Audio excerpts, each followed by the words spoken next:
No vídeo 1 sobre Romanceiro da Inconfidência de Cecília Meirelles, conferimos alguns aspectos da composição da obra, da estrutura organizada em 5 partes, do contexto e alguns dos personagens históricos. Neste vídeo 2, vamos dar continuidade à discussão sobre as partes da obra. Na segunda parte do Romanceiro da Inconfidência, a gente vai ter um cenário, que já é o cenário de Vila Rica propriamente dita. A gente sai então de Diamantina, né, a região do Arraial do Tijuco Preto, e vamos para Vila Rica. E a gente começa então no cenário, logo depois nós vamos ter ali a fala, a Vila Rica, a antiga Vila Rica, e é nessa fala, a antiga Vila Rica, que a gente vê que o narrador vai dizer que está vendo chafarizes, está vendo as fontes cobertos de limo. É como se a voz daqueles fantasmas, né, fosse uma voz muda, então ele vai dar agora a oportunidade desses fantasmas falarem. Isso não está escrito, né, propriamente dessa maneira, mas, né, na verdade é o que vai acontecer. Aí o primeiro romance dessa parte é um romance, o romance número 20, e é o romance 20 ou do País da Arcádia. Então é interessante você perceber que nessa segunda parte a gente vai ter introduzidos aqui, né, que vão ficar até o final do livro, ao longo do livro, até o finalzinho mesmo do livro, a gente vai perceber que há a presença de alguns poetas árcades, que são poetas inconfidentes, que já foram estudados para quem já passou pelo movimento ou escola literária chamada arcadismo ou neoclassicismo, e esses poetas são Tomás Antônio Gonzaga e Cláudio Manuel da Costa, que são conhecidos pelos seus pseudônimos ou, né, pela sua imagem de pastor, né, da delegação pastoral que a gente estuda lá no arcadismo. E o Cláudio Manuel da Costa vai adotar o nome de Glauceste Saturnio e o Tomás Antônio vai adotar o nome de Dirceu. Lembra, inclusive, que ele escreve um livro chamado Marília de Dirceu? Cada um tem a sua musa. Então, o Cláudio Manuel tem a Nise, né, a principal musa que aparece nas obras dele, enquanto Tomás Antônio Gonzaga vai ter a sua musa Marília. Então, essa imagem da Arcádia, o ambiente bucólico, aquelas imagens, né, associadas às expressões latinas, locus amoenos, Frugere Ubem, Aurea Mediocritas, essas imagens vão aparecer e elas vão ser opostas a imagens de violência, a imagens de agressão das autoridades da metrópole portuguesa, porque afinal de contas essa segunda parte é uma parte que vai tratar especificamente dos eventos propriamente ali da Inconfidência Mineira, das estratégias inclusive desses meninos envolvidos, nesse grupo envolvido que está aí no processo, no projeto, digamos assim, de insurreição. E é exatamente nessa parte que a gente vai ter um romance muito bonito que vai tratar da bandeira mineira. E é sobre ele que a gente vai falar agora. Vamos ler, na verdade, vamos ler um trecho dele. Romance 24 ou da bandeira da Inconfidência. Atrás de portas fechadas, à luz de velas acesas, uns sugerem, uns recusam, uns ouvem, uns aconselham. Se a derrama for lançada, a levante com certeza. Atrás de portas fechadas, à luz de velas acesas, entre sigilo e espionagem, acontece a inconfidência. Ó vitórias, festas, flores, das lutas da independência, liberdade, essa palavra que o sonho humano alimenta, que não há ninguém que explique e ninguém que não entenda. E a vizinhança não dorme, murmura, imagina, inventa. Não fica a bandeira escrita, mas fica escrita a sentença. Essa questão da liberdade tão cara aos inconfidentes vai virar o símbolo da bandeira mineira, que não vai ser adotada propriamente dita, mas as palavras vão ficar ali registradas. A ideia da bandeira está marcada com a sua força em prol da liberdade. É nessa parte, então, que por conta das estratégias do grupo, né, que vai surgir pela primeira vez no livro a figura, finalmente, do Tiradentes. Né? E ele vai ser apresentado da seguinte maneira, no romance de número 27, ou do animoso Alferes. Pelo monte claro, pela selva agreste, que março de roxo místico enfloresce, cavalga, cavalga o animoso alferes. Não há planta obscura que por ali medre, de que desconheça a virtude que encerre, ele o curandeiro de chagas e febres, o hábil Tiradentes, o animoso alferes. E assim vai, que o poema é longo. Bom, ele vai ser apresentado, como eu falei, muitas vezes com essa imagem mítica sacralizada, mas também vai ser apresentado às vezes com uma imagem oposta, porque o livro vai adotar, como eu falei, a polifonia, são várias vozes dentro do texto. E quando ele é visto nessa imagem oposta à imagem mítica, ele vai ser muitas vezes chamado de louco, né? Passou um louco montado, passou um louco a falar que isto era uma terra grande e que ia libertar. Passou um macho Rosílio e, sem parar o animal, falava contra o governo, contra as leis de Portugal. Então veja que essa imagem oposta vai aparecer. E vai ter um momento em que o próprio Tiradentes vai ganhar voz. Como eu falei para vocês, tem os romances e quando aparece um texto, né, em itálico, no meio dos romances, é a voz do narrador. E nesse ponto, a voz do narrador é do próprio Tiradentes, que vai, porque a gente vai ver que ele vai ser apresentado, ele vai para o Rio de Janeiro procurar apoio, né, força para o movimento, e vai ser lá que ele vai ser preso, porque ele vai ser denunciado por outra figura que vai aparecer na obra, que é o seu inimigo, o traidor, né, comparado inclusive com Judas, que é o cara chamado Joaquim Silvério dos Reis. Então ele vai mostrar a voz dele de indignação por ter sido preso por lutar em nome da liberdade, né? Então ele vai dizer assim: Minas da minha esperança, Minas do meu desespero, agarram-me os soldados como qualquer bandoleiro, vim trabalhar para todos e abandonado me vejo, todos tremem, todos fogem, a quem dediquei meu zelo? Então ele questiona. Mais adiante a gente vai ter também aqui a prisão dos poetas Árcades e mais adiante a gente vê outro narrador que vai aparecer, outra voz que vai aparecer aqui, que é uma voz coletiva. E essa voz coletiva, diante das prisões, diante dos julgamentos, ela vai ficar tão indignada com as injustiças ou com os exageros em relação ao andar, né, do processo, que eles vão dizer, mesmo as pessoas que não foram presas, quando elas verbalizam, né, alguma coisa contra o governo, elas serão presas. E por conta disso a gente percebe que essa voz narrativa aqui, coletiva, vai aparecer 6 vezes dizendo o seguinte: estes branquinhos do reino nos querem tomar a terra, porém mais tarde ou mais cedo os deitamos fora dela. Então essa repetição vai mostrar a indignação do povo, né? Então é uma polifonia mostrando essa indignação. Repare que todos os poemas que a gente vai lendo, eles têm os verbos marcados no presente do indicativo. Isso significa que tem o presente histórico. Ah, pessoal de história gostou de eu falar disso, hein, Nicolás? O pessoal gosta, deixa eu falar isso. Ou seja, a gente vê que tem uma marca histórica. É como se esse narrador principal que aparece ao longo da obra tivesse conseguido, através daquela névoa que eu falei para vocês, numa experiência mística, conseguir acessar o passado, estivesse vivendo de fato esse passado. Por isso que os verbos são marcados assim. Então fique atento a essa questão aí da mudança, né, do verbo do passado para o verbo do presente, ok? A terceira parte do livro, ela começa, na verdade, com um romance já. E esse romance é o romance dos jogos de cartas. É como uma alegoria da vida humana, porque o narrador vai dizer pra gente que as cartas estão embaralhadas, estão dispostas na mesa e serão jogadas por dedos alheios. Então está associado àquilo que é o inexorável, àquilo que é o insondável, àquilo que é o destino. Porque assim como essas cartas dispostas na mesa, se a janela estiver aberta, o vento entra e pá, joga tudo ao chão.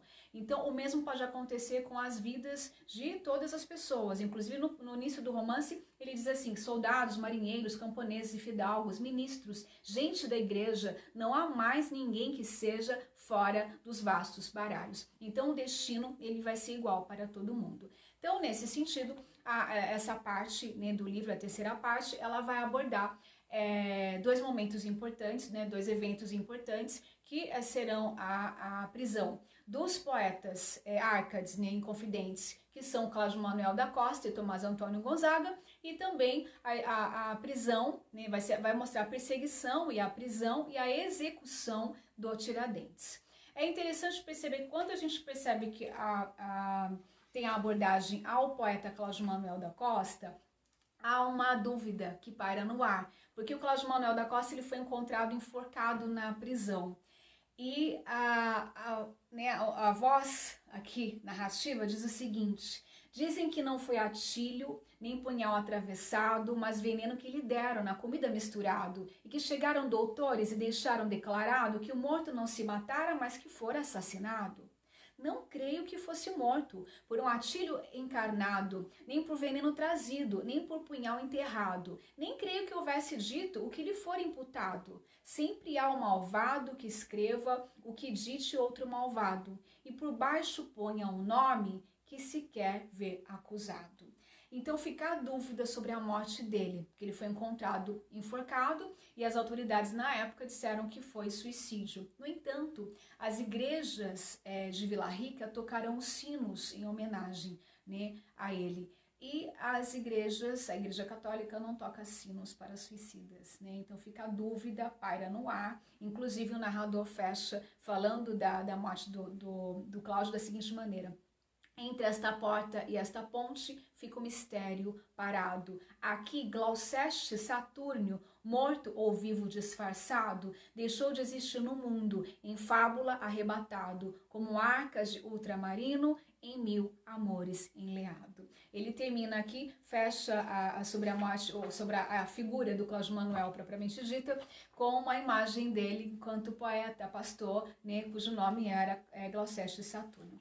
Bom, sobre o Tomás Antônio Gonzaga, ele vai falar sobre o fim do noivado dele, que é bastante triste, porque vai chamar, o romance é o romance, né, do enxoval interrompido, porque o Tomás Antônio Gonzaga, ele era noivo de uma moça, já estavam às vésperas do casamento, que é a Maria Dorotéia de Seixas Brandão. Ela tinha 15 anos de idade, era de uma família rica, e mesmo a família sendo contra, né, o envolvimento dela por conta, inclusive, do posicionamento político dele, mas eles acabam ficando noivos e o vestido já estava sendo bordado, inclusive. E ele vai ser preso. Então todos os preparativos do casamento ali vão ser interrompidos. E aí nesse poema vai falar do vestido dela que estava sendo bordado, fala da agulha que foi interrompida. E o narrador que vai, a voz narrativa que vai intercalando esse poema, vai conversando com a figura feminina, né, com a noiva, e chamando-a de pastora, porque afinal de contas foi a Maria Dorotéia de Seixas que inspirou a Marília do Dirceu, né? Tanto é que a obra vai ser escrita, a obra do Dirceu, do Tomás Antônio Gonzaga, né, do poeta que vai usar o nome de Dirceu, né, como pastor Dirceu. Ele escreve uma parte da obra fora da prisão e uma outra parte dentro da prisão, em que ele mostra a angústia por estar separado da sua noiva. Então, o narrador aqui diz: sabeis, ó pastora, porque o maioral manda por algemas no louro zagal que tranquilo borda lírico enxoval? Sabeis, ó pastora, daquele zagal, daquele pastor que agora não borda seu rico enxoval? Então o casamento vai ser impossibilitado de se realizar. Inclusive o Tomás Antônio Gonzaga, ele vai ser exilado em Moçambique. Como ele era advogado, ele era juiz, ele vai conseguir trabalhar, vai se casar com uma figura, filho de uma figura política importante de Moçambique, e leva a vida. E a Maria Dorotéia de Seixas, ao contrário, ela vai esperar por toda a vida esse noivo que não volta para casar com ela. E ela morre aos 86 anos sozinha.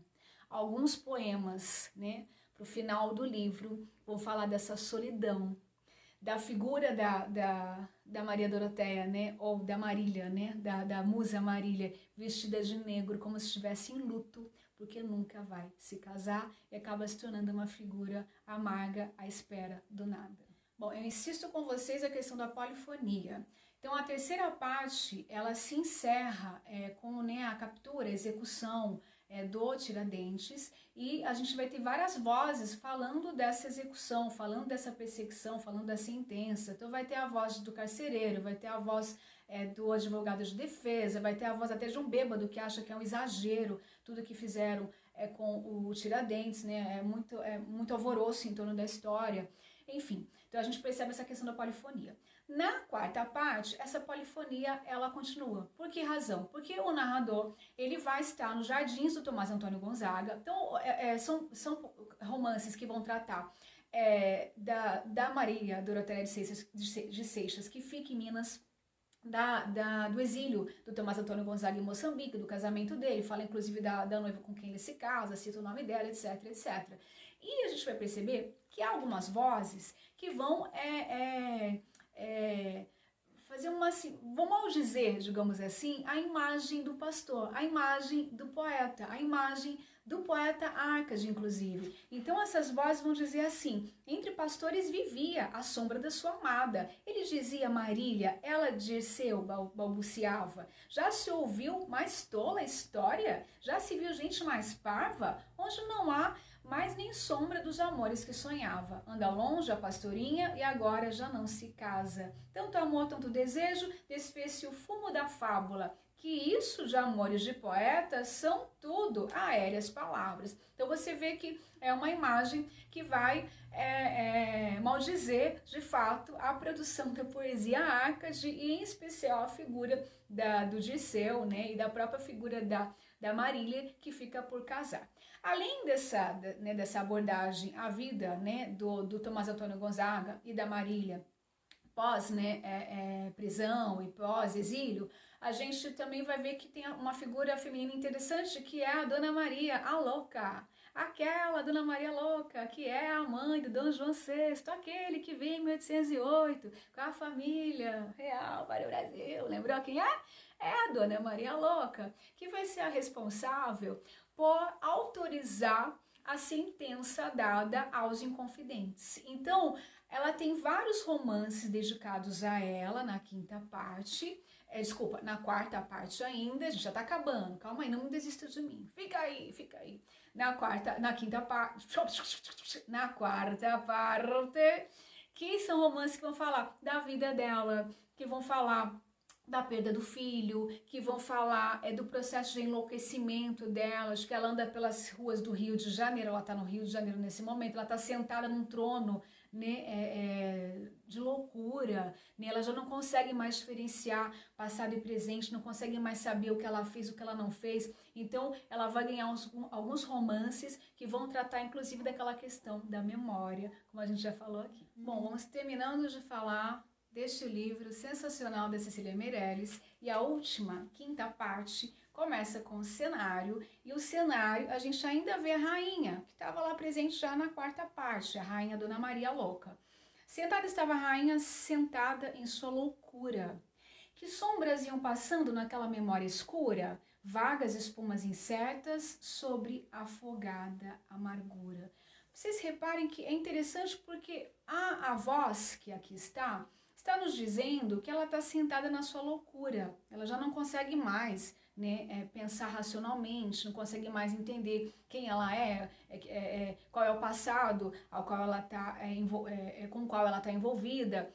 E essa primeira estrofe aqui tem a palavra memória escura. Logo adiante, a gente vai ver no romance, que é o romance que trata dos ilustres assassinos na Inconfidência, ele diz o seguinte: considerai no mistério dos humanos desatinos e no polo sempre incerto dos homens e dos destinos, por sentenças, por decretos, pareceríeis divinos, que hoje sois no tempo eterno como ilustres assassinos. Você vê que a voz diz, vocês são assassinos, mas vocês tiveram por sentenças, né, a imagem de homens divinos. Então você vê que há um duplo aqui acerca da memória. Quem, afinal de contas, são esses assassinos? Que imagem que eles têm? Quem é que dá imagem a essas figuras? E no final, o último romance, na verdade, desculpa, não é um romance, a última parte, né, o último texto, fala aos inconfidentes mortos. E o narrador termina exatamente assim nas duas últimas estrofes. E aqui ficamos, todos contritos, a ouvir na névoa o desconforme, submerso curso dessa torrente do purgatório. Quais os que tombam em crime exaustos? Quais os que sobem purificados? Então, o narrador nos deixa a pergunta a respeito dessa memória que se constrói, desse presente que olha para o passado na busca de uma reconstrução desse passado. Quem é que vai ser glorificado e quem é que vai ficar com a ruína? Quem merece glória, quem merece aclamação e quem merece a ruína? A quem vamos dar os louros da história? Essa é a pergunta que fica. Isso é muito interessante porque há na lista da FUVEST um livro que também vai de alguma maneira trabalhar com a questão da memória, que é o livro Claro Enigma, do Carlos Drummond de Andrade, que tem uma parte chamada Selo de Minas, em que apresenta 5 poemas que vão estar associados a Minas e com o passado biolírico, e que também tem a ver com essa busca, com esse resgate da memória. Então são 2 livros, né, Inconfidência, Romanceiro da Inconfidência, e o livro do Drummond, Claro Enigma, que em algum momento vão ali dialogar, vai haver uma intertextualidade, então pode acontecer já apareceu alguma questão em vestibular a respeito disso. Então é bom você resgatar o livro do Claro Enigma e verificar, né, o que tem, qual que é a relação desse eu lírico com a memória. E mais que isso, a gente está vivenciando agora, em 2020, um momento muito crítico agora no meio do ano, que está associado com o movimento em prol das vidas negras. E esses movimentos estão no mundo todo, na Europa, nos Estados Unidos, aqui no Brasil, inclusive, que inclusive tem como pauta derrubar algumas estátuas, alguns monumentos que têm a ver com a iconografia do passado colonial. Então, estátuas de escravagistas, de traficantes de escravo, algumas delas, inclusive, uma especificamente em Londres foi derrubada. E esse tipo de momento, de evento histórico muito atual, tem a ver com uma revisão da nossa memória. Então pode também aí a gente fazer uma ponte entre o que a Cecília está propondo no final desse livro, que essa voz narrativa está propondo no final do livro, com o que a gente está fazendo com a nossa memória hoje. A quem a gente vai dar a glória e a quem a gente vai dar a ruína. Então fica a dica, fica a proposta de reflexão, porque a literatura ela sempre mexe com a gente e bota a gente para pensar um pouquinho sobre a nossa própria condição, o nosso próprio estar no mundo. Vou ficando por aqui, espero que você tenha gostado e a gente se vê numa próxima aula sobre alguma obra literária. Aí, beleza? Beijinho, até a próxima.